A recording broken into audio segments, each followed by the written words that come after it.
santería, mucha cosa impresionante allá. Y como estaba un avivamiento tan grande, pues obviamente el enemigo no se iba a quedar quieto. Entonces sucedieron muchas cosas.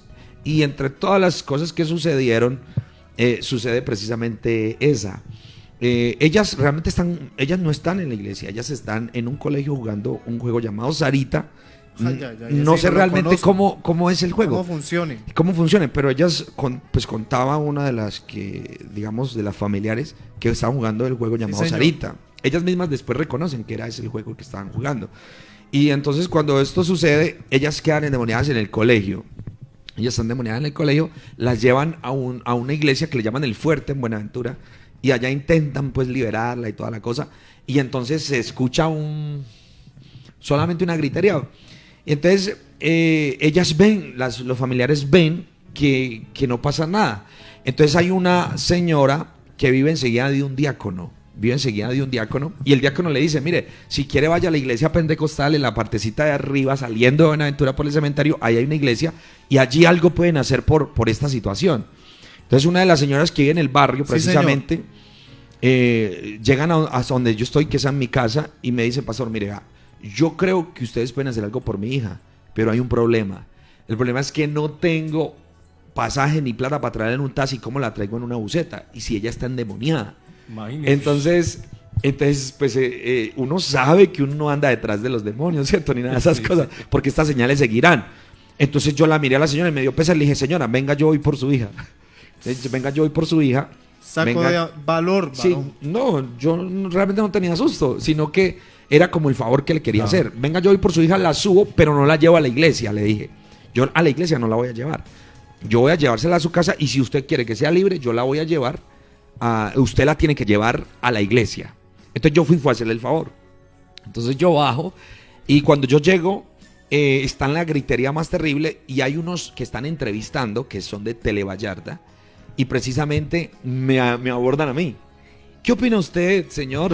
Así como nosotros. Sí. Eso fue muy gracioso. Eso fue gracioso. La gente asustada y llega a preguntar. Sí. Y entonces, y ellos están fuera de la iglesia, porque eso se volvió noticia en Buenaventura. Entonces, ¿qué opina usted de esta situación? ¿Usted ¿Qué opina, Juan? Que si van a poder ser libres aquí. Y entonces yo automáticamente reacciono como reaccionaría cualquier pentecostal. Y es, no. Aquí la única manera de ser libre, aquí no es con agua bendita, no es con crucifijos. Ay. Esto aquí es en el nombre de Jesús. Yo lo dije muy naturalmente y ellos me siguieron preguntando cosas. Yo di mi nombre y seguí comentando otras cosas, y cortó la situación allí. Hasta que la mamá logra sacar a la muchacha, la montamos en el carro y yo me la llevo.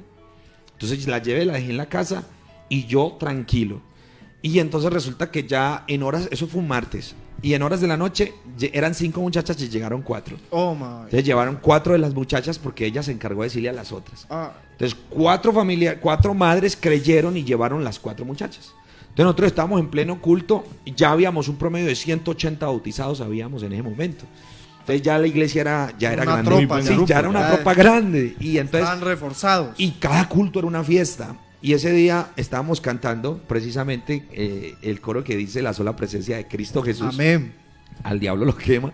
Y la gloria de Dios se mueve de una manera impresionante. Y allí se alborotan, pues, era un solo demonio, pero que era tan sorprendente que cuando hacía así, movía a las otras muchachas, las levantaba.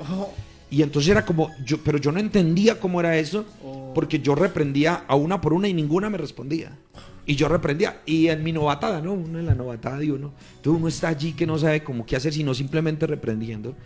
Hasta que encuentro que una de ellas empieza a llorar.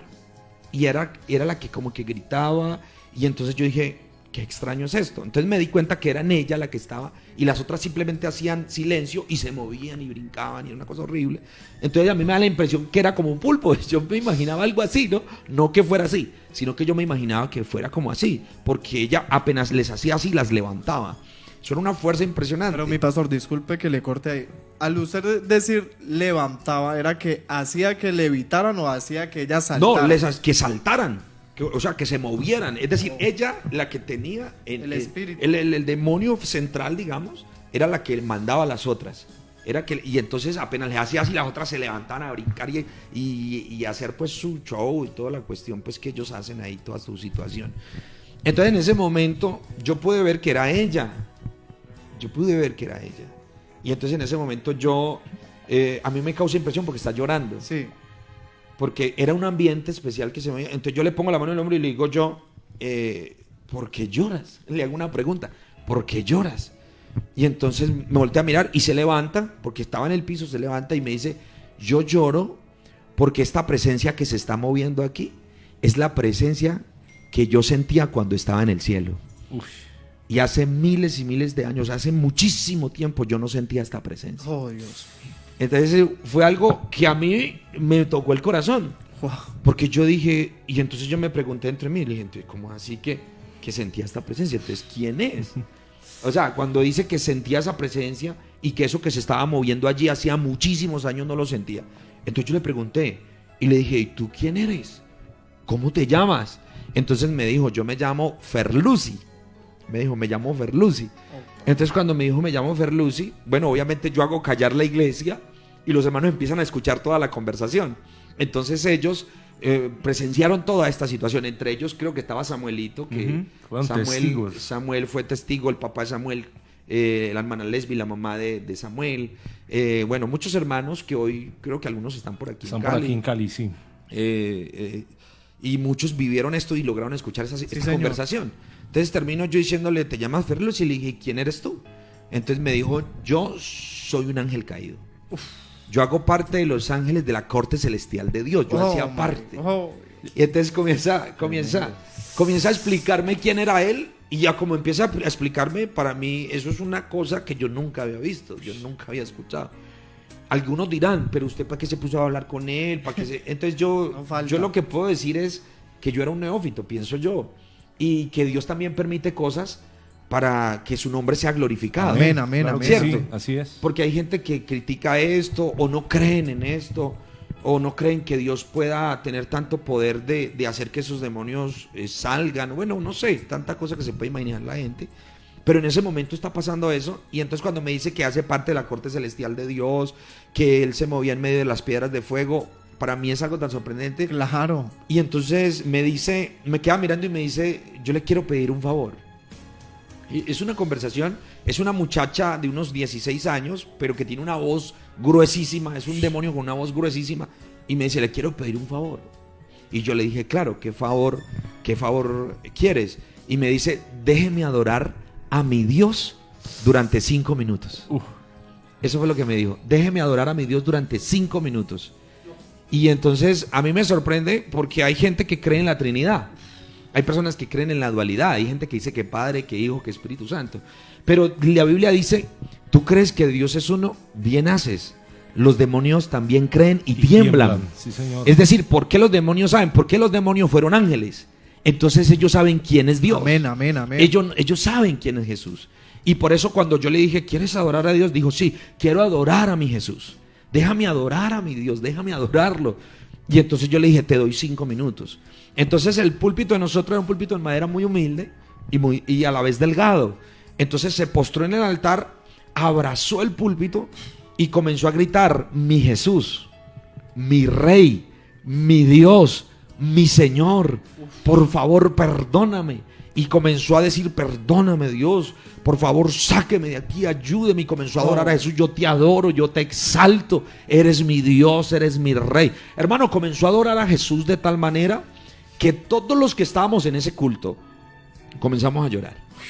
Yo lloraba como un niño. Experiencia. Fue una experiencia que yo no sabía cómo manejar. Alguien podría criticarme, pastor, ¿por qué te pusiste y le creíste? Bueno, cantidad de cosas me pueden decir, pero yo no sabía cómo manejarlo y lo único que sentí fue llorar y darle ese espacio para que adorara a Jesús. Y era que lo adoraba, no era cuento, adoraba a Jesús.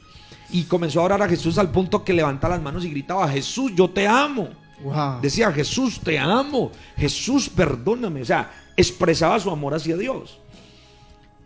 Para mí es tan sorprendente que los hermanos lloraban, todos llorábamos, vivimos una experiencia, un promedio de 180 hermanos vivimos esa experiencia. Y en ese momento, cuando yo miro eso, ha pasado los 5 minutos. Y entonces, ha pasado los 5 minutos, entonces yo digo, se tiene que ir.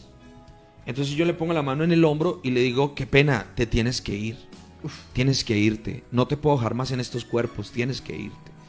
Entonces se levanta y cuando se levanta me dice, ustedes son la iglesia del Señor. Así me dijo, ustedes son la iglesia del Señor. Amén. En ustedes está el poder, en ustedes está la autoridad. Amén, amén. Pero me llama la atención de que me queda mirando y llorando me dice, dile a Dios, dile a Jesús que me perdone.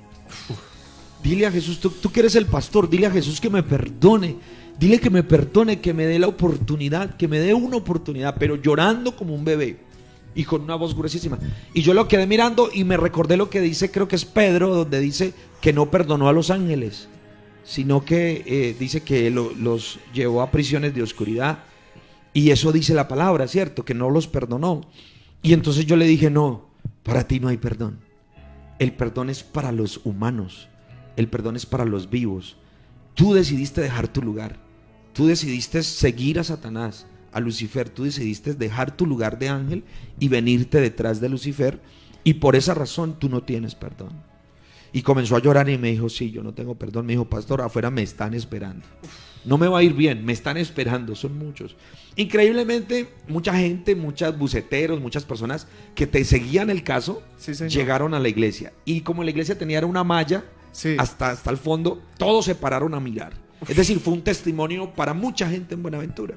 Aleluya. Entonces, de un momento a otro, antes de irse, me dice, pastor, me vas a poner las manos y me vas a invocar el nombre y yo me voy porque ustedes tienen la autoridad. Y me dijo, pero antes de irme, y estaban los hermanos así, y señaló a los hermanos y comenzó a señalarlos así, y me dijo, antes de irme, yo tengo que decirles que ustedes, que sí pueden adorarlo, no lo adoran. Esa fue la última palabra que me Jesús dio. de Nazaret. Y me dijo, y ustedes que sí pueden adorarlo, no lo adoran. No, esos hermanos comenzaron a adorar a Jesús. Imagínense en esa situación, que nosotros que sí podemos, nosotros que nos Aleluya. postramos y nos encontramos con el Señor en la casa, en la iglesia, en cualquier parte, en el carro, y nosotros que sí podemos, muchas veces no lo adoramos. En ese momento eso me hizo reflexionar a mí sobre de los cultos cuadriculados, los cuales nosotros tenemos. Esos cultos tan sencillos, esos Que cante cultos. 2 coritos y ya. Y que cante 2 coros y ya, y mucho, usted vino, mucho, fue a escuchar la mucho. palabra. Eso. Ya, mucho. Y resulta que él habita en medio de la alabanza. Amén. Amén. Amén, amén. ¿Cuánto dieran los demonios? Es más, si hubiera un evangelio para el infierno, Satanás y los demonios fueran los primeros en arrepentirse. Sí, señor. Fueran Eso los es verdad. primeros en Qué arrepentirse. fraso. Qué fraso. Eso es cierto, eso es cierto. Fueran. Fueran Claro. los primeros. Tremendo. Ellos se arrepentirían y se convertirían y nos predicarían el evangelio a nosotros. No lo enseñarían. Nos a lo vivir. enseñarían y nos dirían, sepan adorar a Dios, sepan servirle, sepan amarle. Y por eso cuando vamos a un culto tenemos que dar lo mejor. Amén, amén. Amén. Tenemos que Sí, señor. servirle, darle lo mejor, exaltarlo, Oh. darle tiempo a la alabanza, a la adoración.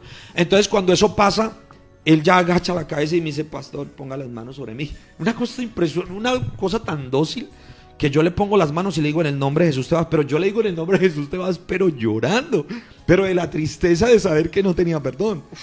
Y en ese momento yo, a como le invoco el nombre de Jesús, cae en el suelo y caen las 3 niñas que quedan, más la otra que no estuvo en el culto. Porque me dan la información después, mire, a tal hora ya quedó libre, y fue a la misma hora que quedaron libres. Entonces sí era uno mismo que tenía las Las 5 tenía niñas. todas. Entonces queda libre, las 5 niñas quedan libres, y eso fue un boom en Buenaventura. Y al otro día hay una noticia, y me llama un diácono y varios hermanos, hermano, pongan la noticia en Televallarda, porque están diciendo que el sacerdote tal las liberó. Y cuando salgo yo y salgo por Televallarda y un título que decía el sacerdote, y me ponen otro nombre, el sacerdote no sé qué, liberó a las muchachas. Y yo dije, yo no soy ningún sacerdote, yo soy pastor de la Iglesia Pentecostal Unida de Colombia. Soy sacerdote de Jesucristo, pero no Lo de hicieron la de Batola. Pero sí, yo no lo- de la iglesia que ellos decían. Soy sacerdote de Jesús, más no de Claro, ellos. ellos no iban a perder ahí su crédito. ¿cierto? Claro. Iban a Amén, decir, amén. No, y luego me di cuenta que era de ellos la Televallarda. Ah, ok, Ah, claro, ellos iban a darle crédito a los- Obviamente. los cristianos. Pero realmente fue Jesucristo que libertó. Amén, Amén. amén. No con agua bendita, no con cruces. Fue Jesús en su poder y su Así autoridad es. Amén. que el mismo demonio reconoció. Mi pastor, usted cuando lleva a esas jóvenes a su iglesia, usted va con la mentalidad de, vamos a hacer todo normal y después del culto las libero, o usted dejó que él simplemente No, yo no Dios. las llevé, yo no las llevé. Yo llevé a la muchacha a su casa y le dije a la mamá, le dije, si ustedes quieren que sea libre, llévenla a la iglesia. Porque nosotros no buscamos milagros, nosotros no buscamos liberar endemoniados, nosotros no buscamos esto. Esas señales nos siguen a nosotros. Amén. Entonces, fueron ellas las que llevaron a sus hijas allá. Y nosotros ni siquiera lo teníamos planeado, nosotros estábamos era adorando al Señor. Y pasó lo que tenía que pasar sin pensarlo nosotros. Wow, mi Sin pastor. pensarlo nosotros. Oiga, tremenda experiencia la que hemos escuchado esta noche. Aquí en este lugar, hermano, les cuento algo, se siente la presencia de Dios. Amén. En medio de ese No, yo testimonio, estoy mal. créame que sentimos Sí, la que hablo en presencia lengua. de Dios. Yo sé que usted en su casa también la ha Oh, sentido, Dios mío. porque es algo que nos ha impactado. Realmente, yo cuando escucho ese testimonio de la boca de mi hermano Lincoln, la primera vez que lo escuché creo que fue en una iglesia, no sé si fue en Alboar, no recuerdo, pero me impactó. Y yo dije, eso es algo que realmente es es cierto. O sea, ellos esperan que nosotros adoremos a Jesús con el corazón, con el alma, y a veces nosotros nos olvidamos de eso, ¿cierto? Y lo que dice mi pastor es muy cierto, de darle esos cultos a Dios como por salir de paso, como porque tocó ir al culto, canten dos coritos, reciba la ofrenda, no se me pase 30 minutos y le doy y ya, y se acabó el culto. Y resulta que Dios está esperando que le demos una adoración genuina, sincera, una adoración sin límites, como lo decimos. Oiga, mi pastor, le envían un saludo por aquí muy especial.